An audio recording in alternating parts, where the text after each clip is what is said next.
Good morning, everybody. Welcome to Impacting Coffee this Tuesday, September 8th. I'm Robert Nelson. I'm the Program Manager for Pivotal New Mexico. I'm joined by our wonderful panel and our wonderful co-host, Michael Green. Hey, Michael. Say hello to everybody this morning. Hi, everyone. Happy Tuesday. You all had a nice 3-day weekend. We're excited to have you here today. Awesome.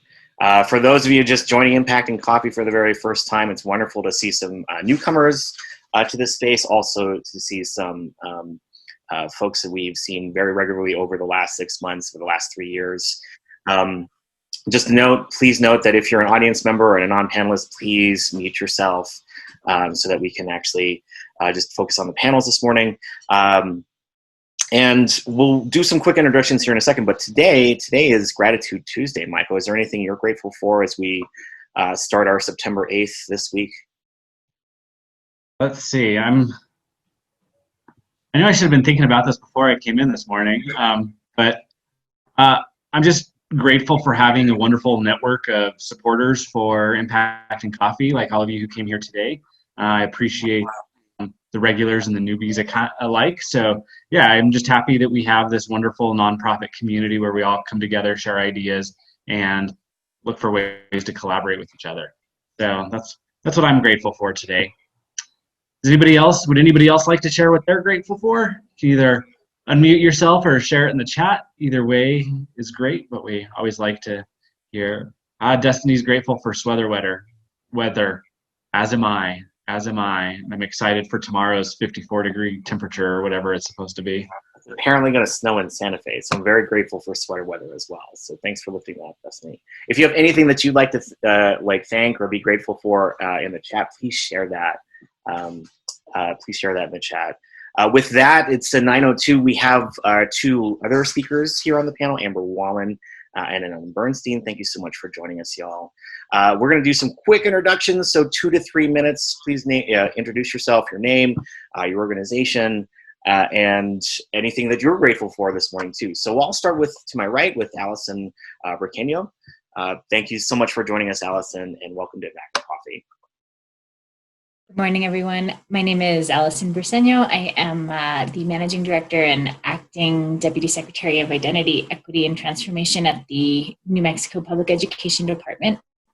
I am grateful for all of the teachers and administrators and students and families who are actually sending their kids back to school in a hybrid setting today. There's just a few around the state, but they are daring to try it out, and so just grateful for all the work that everyone is doing to educate our children. Thank you. Awesome. Thanks, Allison. Next to her is Janis Gonzales. Thank you, Janis, for being here this morning, and welcome. Thank you. Sorry. Thank you for having me. So I am the current president of the New Mexico Pediatric Society. We're a nonprofit organization, and our membership is physicians and allied health professionals that care for children. We're the New Mexico chapter of the American Academy of Pediatrics, and we've been around since 1946. I'm grateful for having my daughter home from college. She's because of COVID, she's been home since March, and she's not going to go back till at least January because they're just doing online classes. So it's nice to have her get that extra time together. That's awesome. I've heard so much about folks getting to spend more time with their family and actually slowing down their lives with that. So that's really great. Next to her is Amber Wallin. Good morning, Amber. Good to see you, and thanks for joining us in Impacting Coffee today. Morning. Thanks for having us here. My name is Amber Wallin, and I'm the Deputy Director at New Mexico Voices for Children. I oversee all of our research, policy, and advocacy work. And for those who aren't familiar, New Mexico Voices is a nonpartisan nonprofit that focuses on doing research, policy, and advocacy work in areas of policy that impact children and families in the state. We especially focus on fiscal policy, on education, and on health, with an eye towards improving opportunities and outcomes for children of color in the state and low-income families in the state. And we're just happy to be here, and we just appreciate this series. So thanks for all you do. And I'm grateful for my family. I have a 3-year-old and a 6-year-old, and everybody in my household and an extended family is healthy and making it through. So I think that's something to be grateful for right now. Awesome. Thanks, Amber. I appreciate it. Last but certainly not least is Ellen Bernstein over at the Federation, or the, I'm sorry, I'm going to butcher this, but the Teachers Union. Let's go with that. But it's good to see you, Ellen. Welcome to Back in Coffee. And tell us a little bit about yourself. Okay, thank you for having me here. I'm Ellen Bernstein. I am a public school teacher that taught in APS for 17 years. I was elected to be the president of the Albuquerque Teachers Federation a little over 20 years ago, so I've had a long career in public education.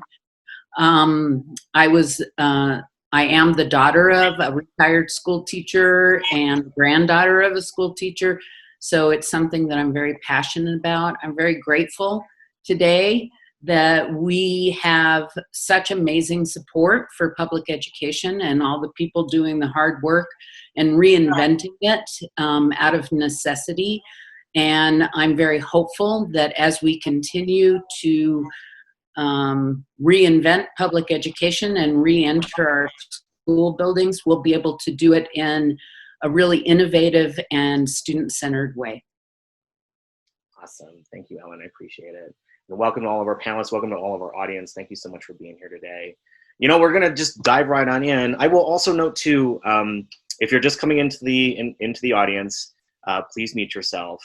And if you have any questions for the panel, please make sure that you use the chat function. We will make sure that we can try to lift up any questions that might be pertinent to the conversation. If not, it's okay. We'll make sure to post the contact information for all of our panelists in the chat so folks can follow up. I will ask, if you're not a panelist, please mute your video.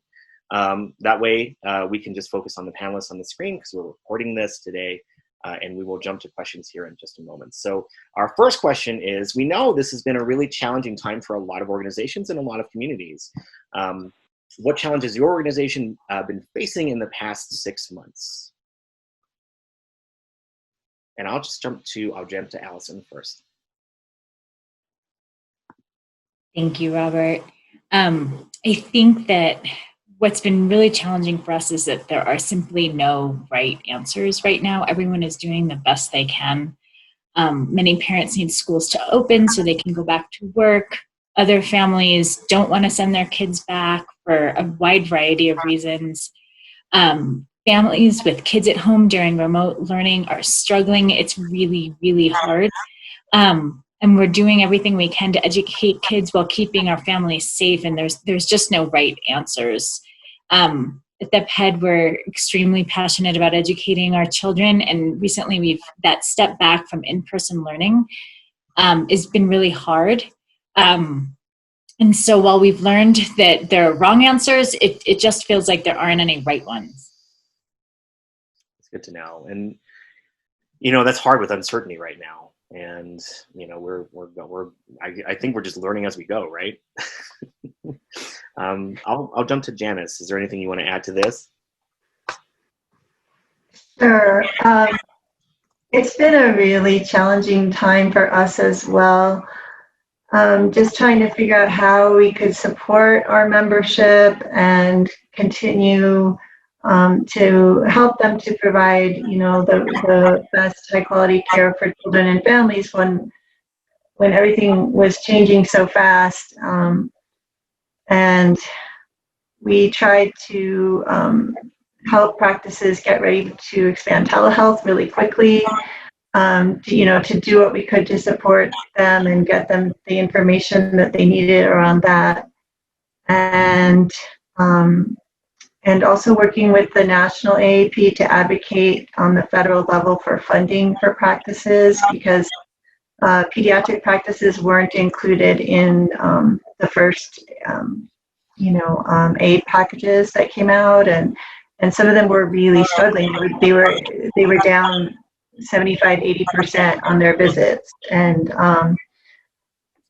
so, just trying to figure out what we could do to help and support.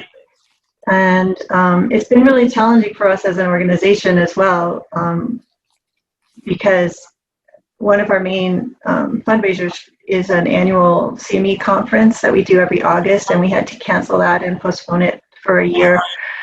So our budget is small to begin with, and it's much smaller now than it usually is in other years because of that loss of the conference. So it's a lot of challenges. Yeah, I think a lot of folks have, I've talked to a lot of nonprofits have canceled a lot of their conferences or their big gatherings, and it's been something just to kind of keep an eye on. I'm going to jump to Amber really quick, just to get your feedback on this question. Thanks, Robert. You know, I think New Mexico Voices, we're in kind of a privileged situation going into this pandemic because we're not a direct service organization, and we were actually able to make the transition to working remotely relatively smoothly. And so I think that we're fortunate in that. That said, you know, as a small to medium-sized nonprofit, we're facing the same challenges that a lot of our partner organizations are facing, you know, making that transition into, because we're a very collaborative group, making it into working remotely, getting employees set up, trying to ensure that we're supporting our employees as much as we can when they're facing so much stress. You know, it's a pandemic, there's health concerns, we're in an election year, we're in a civil rights reckoning. You know, there's just so much happening right now that it's a tough time, I think, for anybody. Certainly all of the people I think most on this call who are doing work to really try to support New Mexico's children and families, especially those that are struggling the most. And so I think a lot of us are in kind of ramp up mode. And for us, we're in ramp up policy and fiscal policy mode as we go into a recession and the state is facing all these challenges. And so that's been a challenge. As Janis said, we've also had challenges with fundraising. Our major event of the year is a Kids Count conference that we normally do in person. So we had to shift that online this year. So we have that going on, and that's been something new. And then I think for a lot of nonprofits, you know, not right now, we're not struggling financially, but as we do face a recession, that it's something that all nonprofits are thinking, especially if you're dependent on grant funding. You know, we're looking years down the road and thinking, how do we ensure that when the economy turns down, that we still ensure that we continue to operate at the same level that we really want to, and we think that New Mexico kids and families need. And you highlighted something really challenging for a lot of folks is the fundraising aspect of it. We're 6 months in, and there's a reality that's setting in that is longer than we wanted it to be. We still have a long way to go, and so thanks for that reality check. But I know there are, you know, we'll lighten up and talk about solutions here in just a little bit. But Ellen, is there anything you wanted to add from y'all's perspective? I would. When schools were closed, education didn't stop, and all of the 23,000 people who are in education and public education in New Mexico had to figure out how to do work they had mostly never done before. And what we did in the spring is very different from what we're doing now in the fall. The expectations are different. That was an emergency. This is regular school. Now, how do you provide regular school in mostly a remote setting? It's very challenging. People are learning a great deal. The teachers union's job in that is to broker information, get correct information, create a lot of avenues for support so people can connect with each other and provide the most appropriate interactive education for kids everywhere, all ages, all abilities. That's very difficult.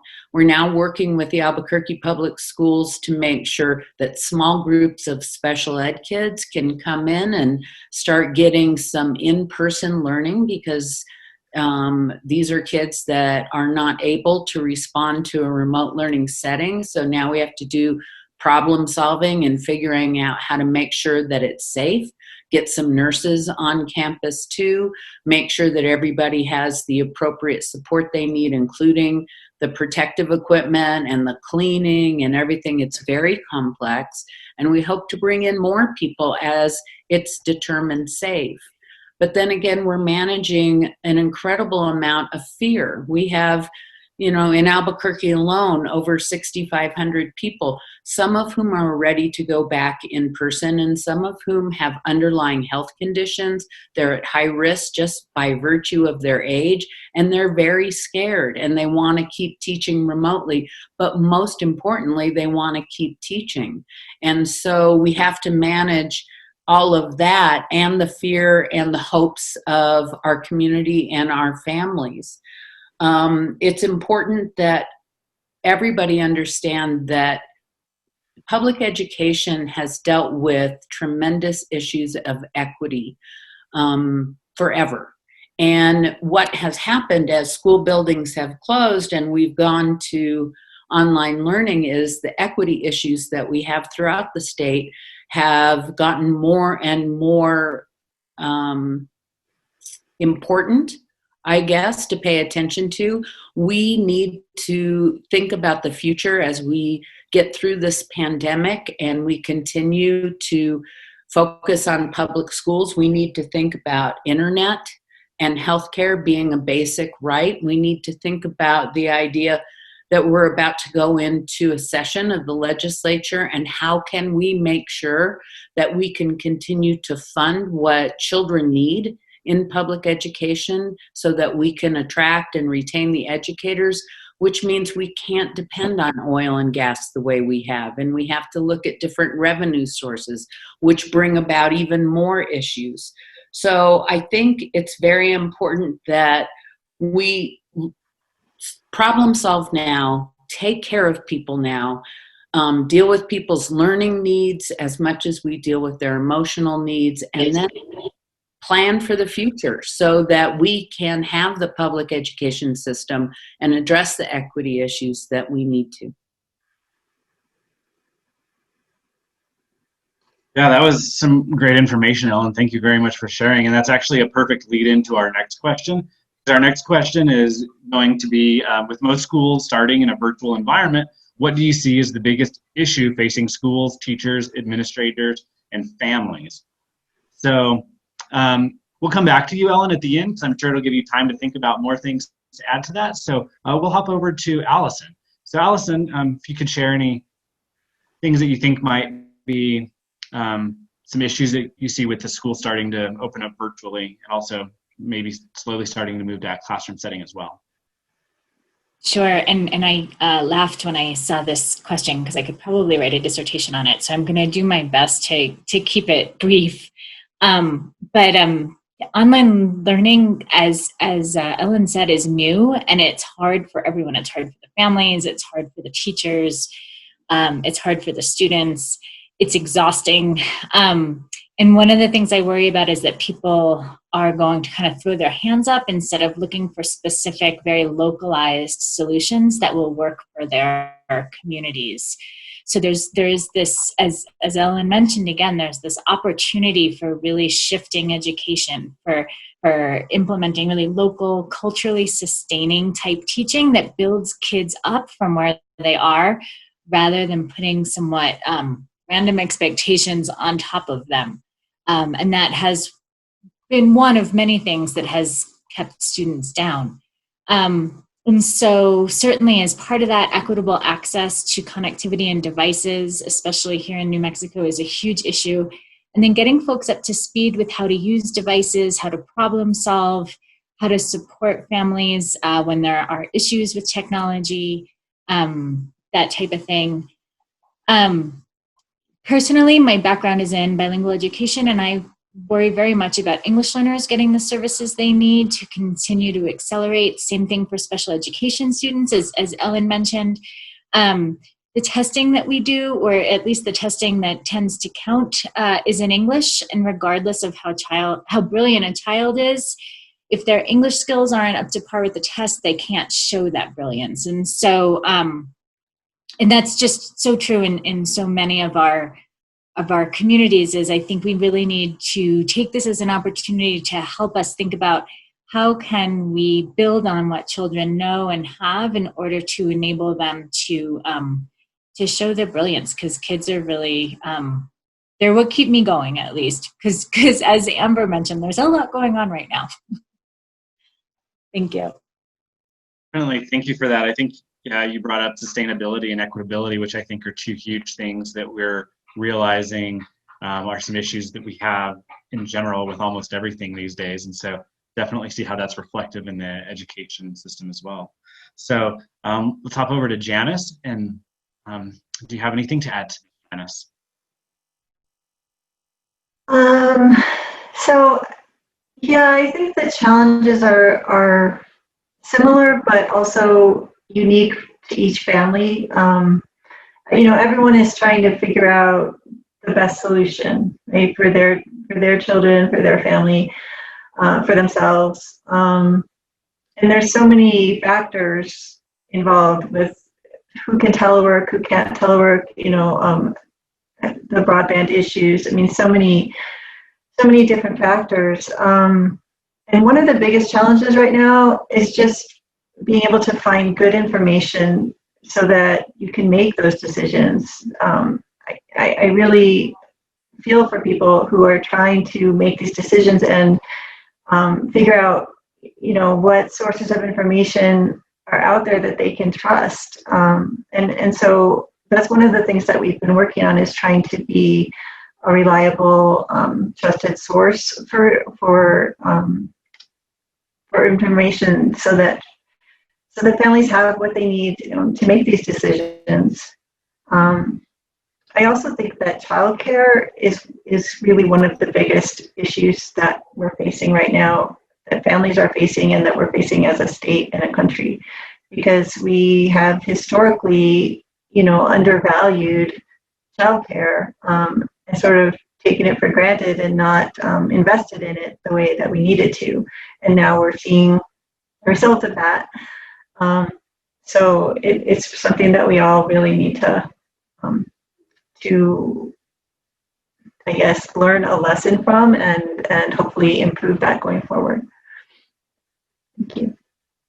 Thank you, Janis. I really like how you focused on the family with this question, because, now with all the students at home and parents trying to work, it is a whole juggling act to try to figure out how that all works. So I appreciate that. Thank you. All right. So Amber, do you have anything to add to this? I think those challenges, it's kind of a three-part thing, right? It's in the immediate picture, our families are facing enormous challenges. We've seen, we assume that child abuse rates are going up. We've seen food insecurity go up. The majority of families in New Mexico with children in the household have lost employment income since the pandemic started. We know that too many children and families lack internet access. So we have all these immediate things that families are facing that are huge challenges, even under the best of times, that the state is needing to find really important and creative and relatively quick solutions to address. So those are huge and looming. But then in the bigger picture, a little bit more long range, we've already seen funding cuts as a result of a downturn in oil and gas, as Ellen mentioned, and then also a recession that we're already sliding into. And so unfortunately, the state had to go back during the special session and trim the budget by over $500 million from what they'd passed in the 2020 legislative session. And so we're already seeing a tightening that is going to impact especially education programs. Education is the biggest part of our state budget. And so unfortunately, we were really starting to make progress in 2019 and 2020 with teacher raises, with more money into the classrooms, and that's going to be halted a little bit. And so I think in a bigger sense, we have the immediate challenges, but in a bigger sense, these programs that are so crucial for families and for kids, our health and our education programs, those are facing cuts. And in a big picture, if we don't find a better way to fund those, even during a pandemic, and there are options, but if we don't find ways to keep those programs flowing and supporting families, then we're going to face even bigger problems long term. And then, interwoven with all of that, a challenge that's always been big for New Mexico and big for the rest of the country is how we address our programs and make them focused as a way to improve equity. And even when you look at pandemic relief, though all pandemic relief is good, what we know is that too many families and kids are missing out on it. and that too many families and kids are missing crucial supports. And that gap between people who have resources and people who don't is just growing and growing, and that's especially going to hurt our children of color in our state. So it's the immediate issues, the funding, how do we continue to support these programs, and how do we do it in a way that improves equity and doesn't further harm it. So we've just got so much on our plate right now, and it's a really tough situation, especially for people like Allison who are in the state and trying to come up with the solutions to address all those right now.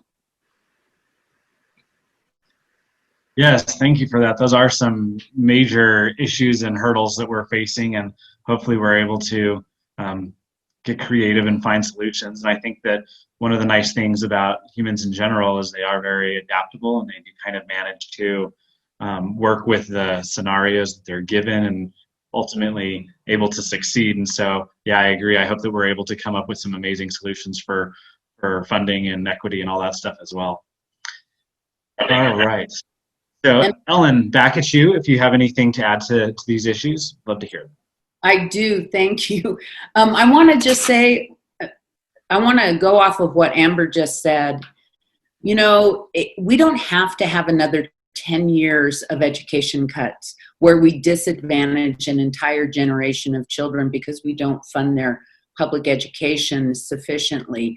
It is not automatic. It is a political choice, and we have the opportunity to make a different choice than we did during the recession. We can find revenue sources, and I just want to challenge us as citizens to put the needs of our citizens first when we think about how we're going to fund state government. And then I want to go back to what you asked about in terms of the struggles that families are having.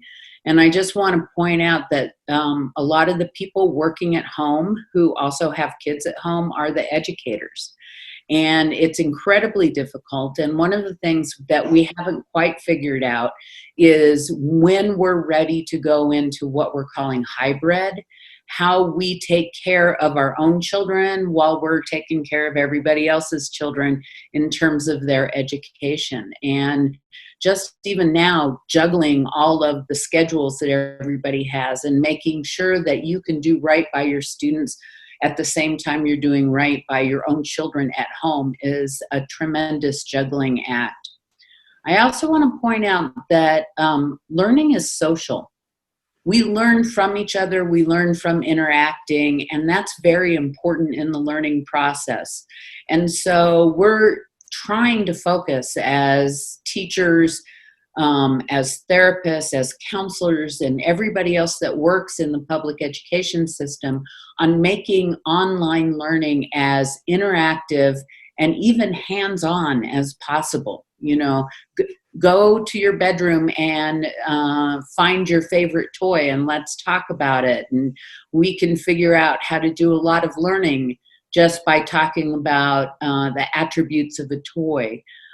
It's important that we humanize what's going on and that we're not scared that our kids are somehow never going to catch up, because kids learn a lot in every situation, and they're learning a lot about change and disease and computers and their families and their teachers and their friends, and they're still learning. And it's as a public school teacher, I want you to know you can't keep kids from learning. And maybe we just need to let go of some of the social constructs of what grade level means, because we so narrowly define that in terms of just maybe reading and math. And then I just want to point out that our devices are a real problem. We were able in APS to distribute devices for every family, but they're inadequate devices and not what the children deserve, much less the connection problems that everybody's having and whether they even have internet or if they have to drive to a public place and sit in the car and access it there. These are true difficult issues that we need to address. And I think the hashtag of 2020 for every teacher is going to be, you're on mute, because that's what happens every day in every class. Thank you for that, Ellen. I like how you had an optimistic approach to it, talking about how kids are always learning, and even though right now they might not be learning the exact things they would in class, they are learning about technology, like you said, which is going to be super important, as we can tell because of this pandemic. Also, we can see how it's going to be launched into the future and everything, and also talking about diseases and how the world is connected and all that stuff. So I do appreciate you kind of putting a little bit of an optimistic spin to that instead of, so thank you for that. So I'm going to toss it over to Robert, and he's going to ask you guys the next question. Yeah, I'm going to dig a little bit deeper. Ellen, you brought up a very good point about, this is, we're learning to shift. And I kind of wanted to ask from our audience, like, what is a realistic hybrid model for virtual and in-person learning, one? And then how do we address, kids' needs for social interaction and physical movement during this time? Like, I think that's one of the most important things. There are a lot of folks in our audience that have children that play sports, that want to know, like, okay, what's the best way to get exercise and also socialize as well around it with groups. So those two questions are compound questions. So what is a realistic hybrid model for virtual and in-person learning? And then how do we address kids' needs for social interaction and physical movement during this time? And I'll jump to Allison again first. Thanks.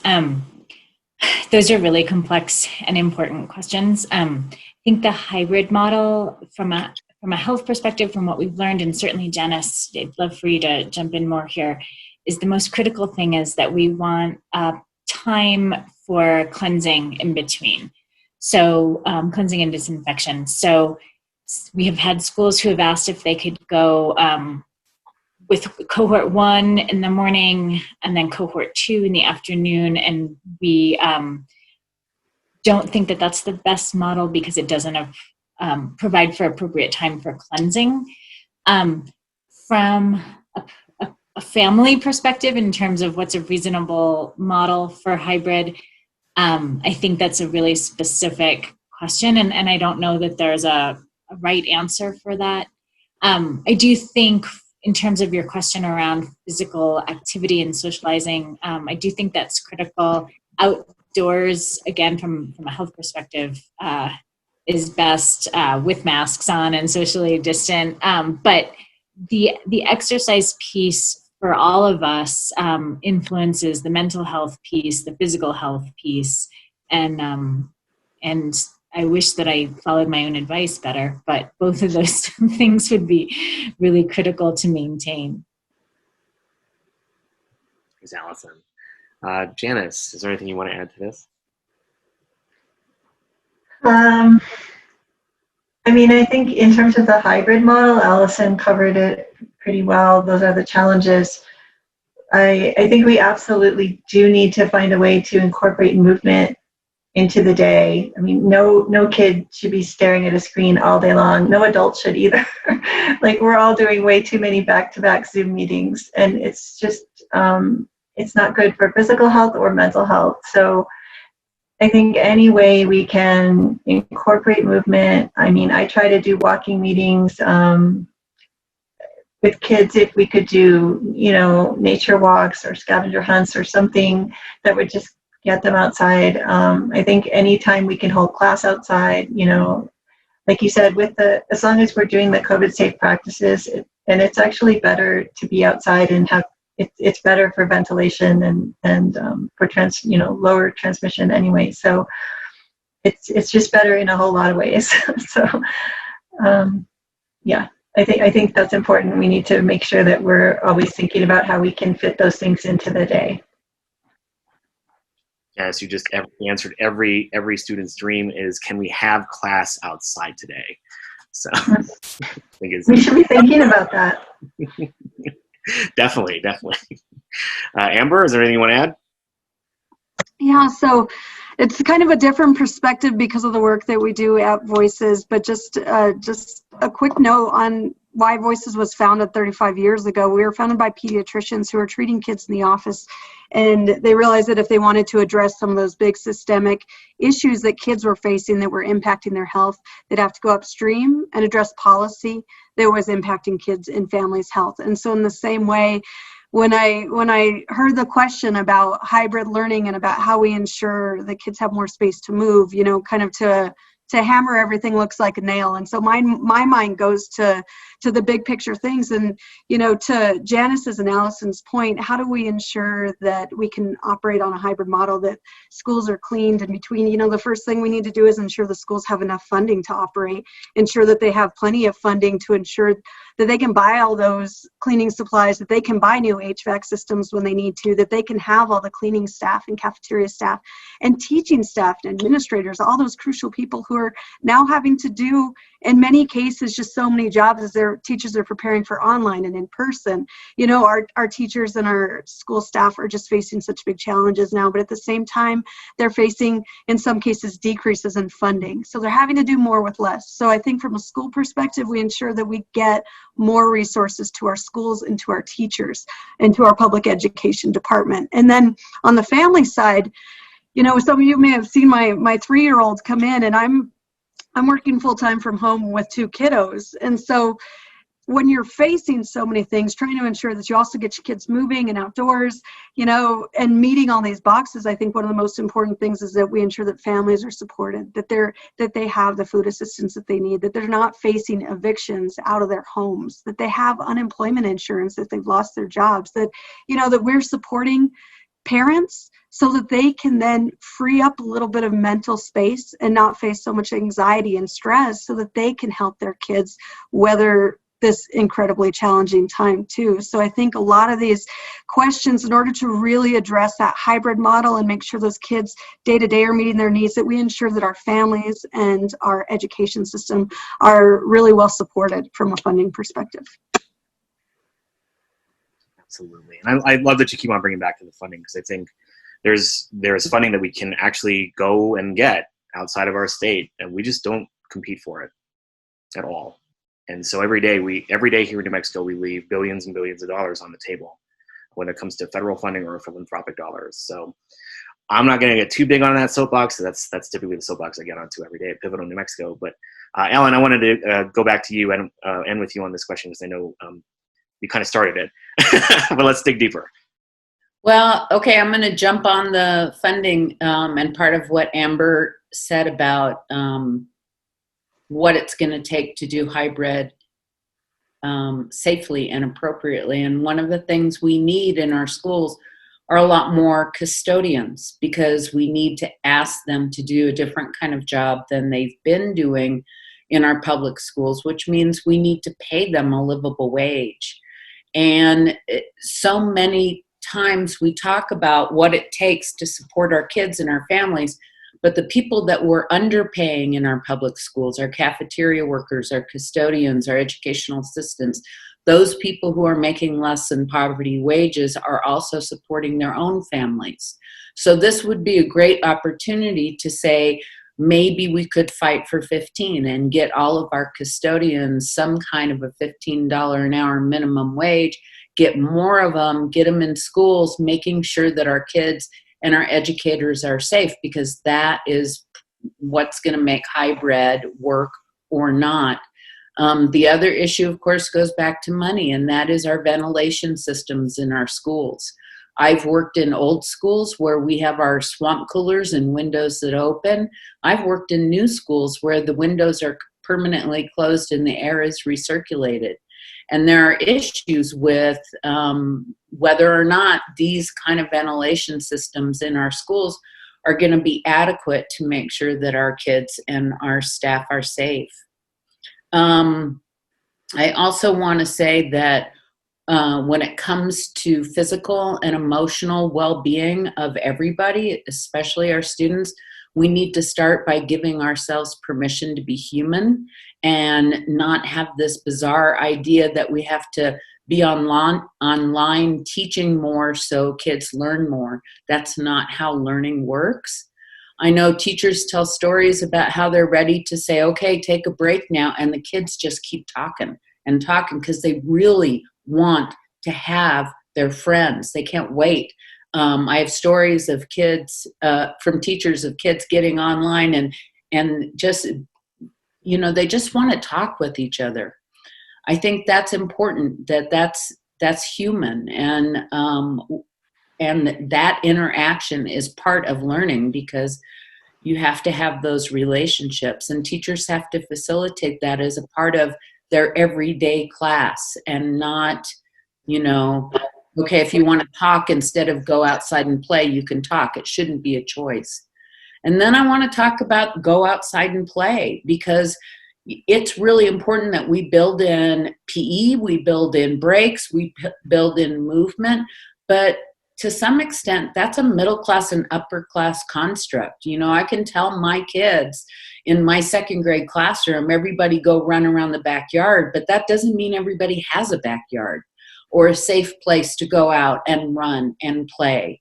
And so we really have to think about what we can do to maintain activity and engagement and interaction every day while we're learning. And it's a balance, and we need to give ourselves permission to have that balance, whether we're a parent or a teacher, or anybody.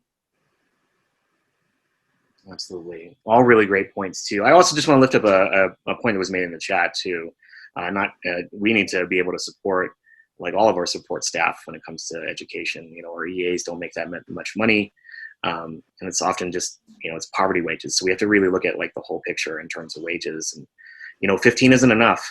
It's not, even just thinking about a minimum wage, I think that's just a minimum. Why don't we talk about more cost of living, and also just get that process out of the hands of politicians and actually make it so that, labor unions and economics and economists actually make those decisions rather than our politicians, which, no offense to any politicians on the phone. We need minimum wage. We need cost of living raises like right now.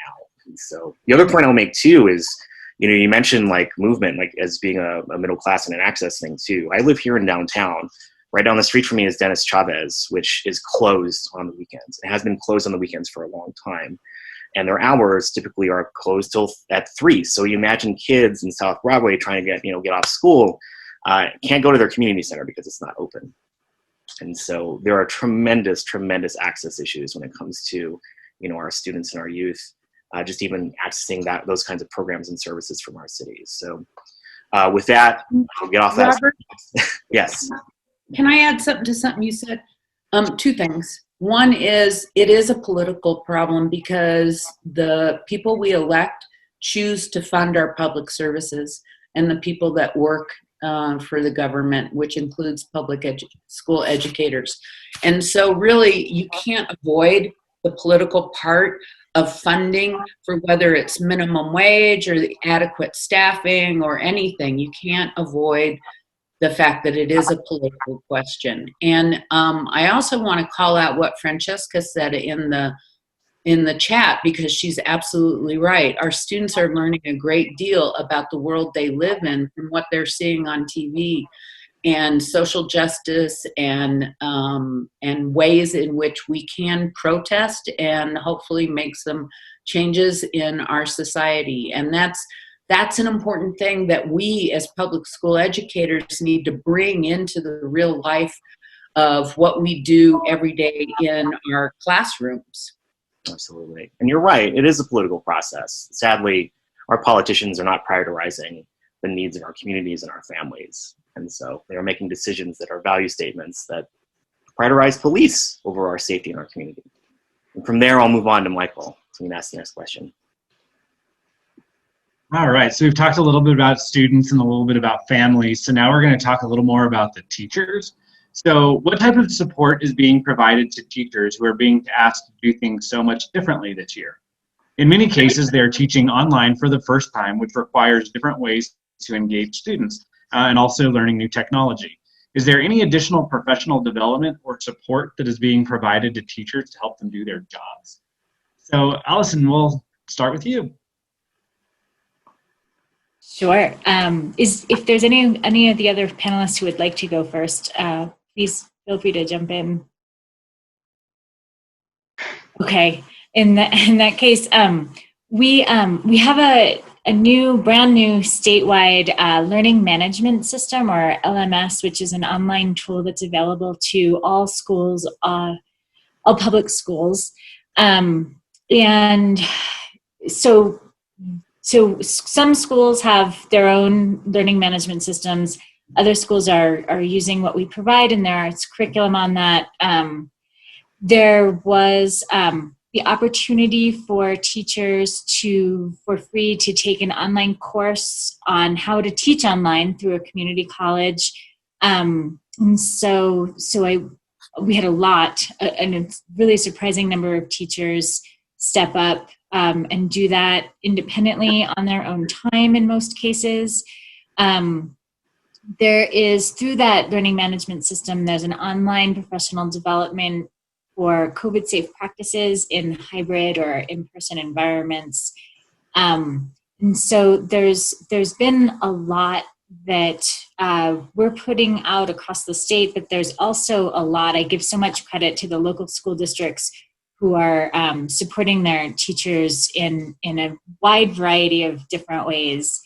That said, considering the shift and some of the challenges that we've talked about in the beginning, I would say, and please, Ellen, jump in. I'm sure you'll have a strong perspective here. It's certainly not enough. So it's not enough support for families. It's not enough support for teachers. It's not enough support for students. And I think that goes back to what Amber keeps bringing up, which is the funding and the political aspect of the funding, right? Do we have the political will to ensure schools survive, and not just survive, but thrive? And I believe that that's really one of the primary questions. Nice. Yes, thank you. Yeah, that funding is definitely a huge issue, and it's something that we need to be considering coming up here in the next couple of months.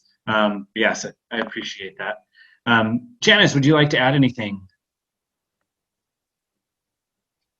I definitely agree on the funding. And I guess I just want to add that I think one of the best ways we can support teachers and schools is by working as a community to keep the transmission rates low, so that because we know that the rates in the schools will mimic rates in the community, and there's no way that it's going to be safe for schools and teachers and children unless we all work together to keep the rates down in the community. So that's number one. And then, of course, funding is critical because they have to have the supplies they need to keep things clean, to have PPE, all those kinds of things, so that the teachers will feel safe. And if the teachers don't feel safe, that's going to come across to the children. So I think we all just have to work together on those things. And one of the ways that we've been trying to help is some of our members have been working with local school districts to try to help with the guidelines and just make sure that that they have that pediatric voice when they're creating those kinds of guidelines. And we've also been trying to work with the Children's Cabinet and do that on a state level as well. Excellent. Thank you so much for that. I think you brought up a great point about a healthy community is a strong community, and that we all really need to make sure that we are doing our parts to keep the transmission levels low, because ultimately that's what's going to help eradicate this pandemic that we're having. And so I think that by protecting ourselves or protecting others as well, and I think it's very easy to kind of forget about that. So I'm glad you brought that up again. All right. So Amber, do you have anything to add to any of the support for the teachers or so forth? Thanks, Michael. I really, on the details of this, I really defer to experts like Allison and Ellen. And, I saw Allison point out that Myra is on the call as well. She's at PD also, and she's an incredible expert on education policy and on implementing, especially equity-based practices. But I wanted to really maybe lift up something and highlight a positive, because we've been so focused on the negative. Amidst this massive challenge and what our public education department is facing, what our teachers are facing, this hybrid, a pandemic. How do we do this? You know, and there's been not nearly enough support for our teachers and for our school systems and our administrators. But that said, they're doing an incredible job. Our teachers are doing an incredible job. Our principals, our superintendents, the public education department. I mean, they really, you know, there was some federal money that came in, but to the point of, are we going after federal money? This administration has done a really good job of going after every possible federal opportunity there was for funding, trying to maximize flexibility, ensuring that the money gets down to our teachers and our schools, applying for every potential waiver and any potential program to make it easier for families and for kids to access programs. I mean, I really do want to highlight that this is kind of an impossible challenge that not only our kids and our parents and our teachers and our schools are in, but for policymakers who are making these decisions, particularly in the public education department, that they really have, from our perspective, is kind of following what's been happening and really following the money, that they have been doing a good job of really trying to get maximum flexibility and work with the teachers to get them the support that they needed. So did just want to, you know, for the details, I defer to our people who are, you know, have the ties in the classroom on our panel here, and you know, other people who are attending the call as well,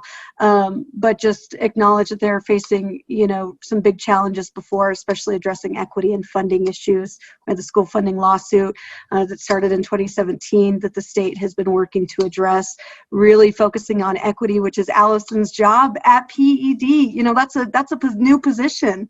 You know, it's what Myra, who's also on the phone, is, you know, they're really doing that, and we're doing it at, you know, 110% before this started, and they're still working to do that. So just acknowledging the good work that's being done by so many people to try to address these really thorny issues. Yeah, you definitely bring up a good point that everybody really is trying their best. I mean, everybody is trying to be able to educate the children in a way that's needed. Everybody's trying to adjust to these changes. And I think it's so easy to forget about that it is important that we are reminded that everybody is trying and everybody's doing their best. And it's kind of, we're all in this together. We're trying to figure out where it's going, and we're all trying to improve things. So I do appreciate you bringing in that optimistic view and approach to it. Thank you, Amber. All right, so Ellen, who's on the front line of everything, how can you, what do you have to add to this question today? Well, just talking about who's supporting teachers, how are they learning, and of course, just like children are learning every day about how to cope with new situations, so are teachers, because teachers are learners, and they're learning from each other. They have regular opportunities, just like we're doing here, to get together in Zoom and share some of their strategies. And I think that's the most powerful learning. So in the Teachers Union, we are launching, hopefully it'll grow as time goes on, a new initiative called Students in the Center. We want to help all the educators connect with each other, learn from each other about how to create student-centered teaching and learning, even if you're not in person. And we'll continue that when we get to go back in person. We started by sharing on our website just a few of the resources that the American Federation of Teachers has in a platform called Share My Lesson. Share My Lesson is free for anybody. You're all welcome to jump on. These are wonderful resources created by educators for educators, and oftentimes these are things you can use directly in your classroom. And there are a lot of things that we highlighted just at the beginning of school about focusing on the social emotional learning, making sure that we are able to form relationships before we jump into figuring out whether the vowel is short or long, and really focusing our attention there. And AFT, I'll just shout out, is also a partner with the public education station in Washington, D.C., with a website for parents and teachers of English language learners, and it's called Colorín Colorado, and it's a wonderful public resource that we're highlighting also for our educators. So in addition to what the PED has provided, what the local district has provided, as a union, we're trying to make sure, one, we connect teachers with great resources and connect them with each other, because by interacting and sharing what we do every day in our classrooms, we're able to up our practice and better meet the needs of all the kids.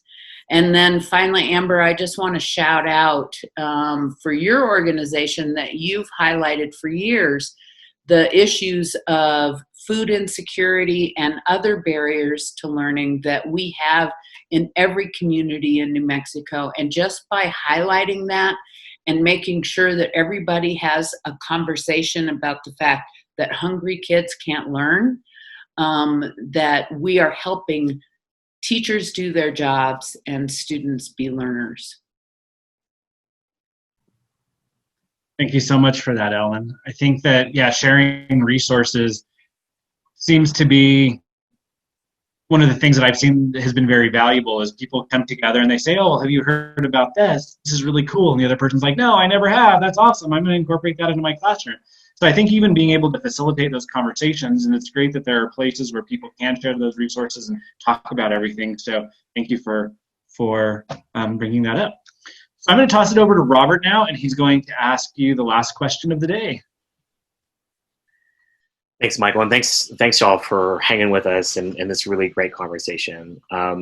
We like to end with this question that we've been asking for years now, which is, what can our community do for your organization today? And we've been asking this, like, how can people help from home? How can help people move forward? What are some creative ways people can help your organization just through this time period? And so I'll start to Janis on this one, if that's all right. Okay, thanks. Well, the Peace Society, we do most of our work through partnerships and collaborating. And so I think what I would say is what you could do is help us get the word out that we're here to be a resource and to advocate for children and families, and that we want to collaborate on all those issues that impact child well-being. We do a lot of testifying at the legislature. We led a task force on specialty care a couple of years ago. Right now we have members participating in the COVID vaccine planning group and the Paid Family Leave Coalition and other things that I'm forgetting. But I still hear over and over, that people don't know about us or don't know what we do. So just to get the word out that we are here to collaborate and be a resource, I think that would be great. Absolutely. Thanks, Janis. Ellen, I'll jump to you next. Thanks. I just want to say that all of us in public education have experienced a wonderful shift in the amount of respect and support we all get from the public. During No Child Left Behind, it was all about test scores, and we were always being blamed and shamed for everything that happened, whether or not we had any control over it. And I'd say during the pandemic, the amount of support and respect that people are experiencing has just escalated. I think in terms of what we can all do is understand that all of these issues are a collective endeavor, and that what we need to do first and foremost is vote for people who care about other people. Absolutely. Great point. Allison, I'll kick it over to you, and then I'll end with Amber. Thank you. I think in terms of how we could be helped is really being safe, supporting your schools, your local teachers. Everyone's working so hard. I think also really keeping national politics out of it. Wearing a mask is a health issue and not a political issue. And I think the more that we can remember that and that type of thing, that's helpful. And then just taking care of yourselves and your communities, because we need everyone to be at their best to support our students and each other. And so thank you for everything, all the work that everyone is doing. Thanks, Allison. Appreciate it. Amber, could you close us out, please? Yeah, I just wanted to say thank you all again. Thank you to our panelists, and thank you to you all for organizing this. And I'd say from our perspective, you know, if you're interested in learning more about voices or supporting voices, you could go to our website at nmvoices.org. And there you can find information about helping support our organization.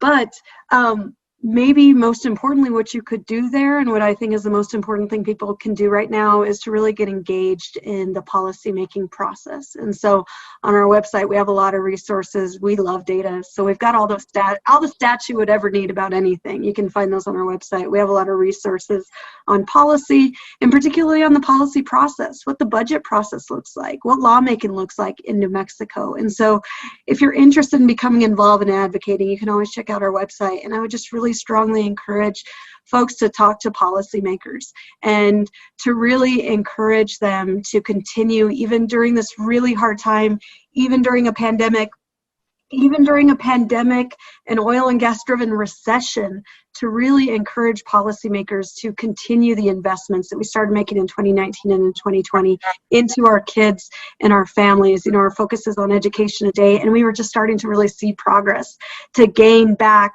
you know, some of those things that we really saw where we were supporting teachers, where we were supporting our classrooms. We need to continue doing that now more than ever. Though we have less money, that just means we need to look for more money. We can find it. And on our website, we have lots of resources for revenue options, but we do need to find those. We need to ensure that we're supporting our teachers during this really tough time.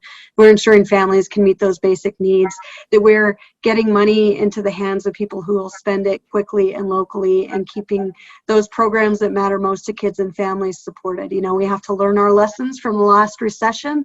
After the last recession, we cut tons of programs across the board, and we went to worst in the nation in child well-being and worst in the nation in economic recovery as a result. We can't do that again. You know, we're all in this together, as some of our panelists have said, and so we need to invest in our kids, invest in our families, and that's the surest way to ensure that our families survive through the pandemic and that we can all thrive as a state afterwards. Thank you so much, Amber. Thank you, everyone on our panel today, for your contributions and for this great conversation. If you could leave your contact information in the chat, if you can. We have a big virtual round of applause for our panel and for our folks. Thank you so much. Big thanks to the Impact and Coffee team, Michael, Destiny, Aaron, Juan, Jamie, Brianna. Thank you so much for all of your help making this happen 3 times a month. And then big thanks to our audience today for showing up. Thank you so much for continually showing up during this pandemic. We really appreciate it. We really depend on your showing up and just being part of this conversation, so we really appreciate all of that. Impact and Coffee will be back next Tuesday on September 15th for a very great conversation on substance use, so we invite you for that conversation. It will happen again at 9 o'clock here on Zoom. And with that, we'll say take care and have a really great Tuesday, y'all, and have a really great week, and may all your lights be green. Thanks, y'all. Take care. Thank you very much.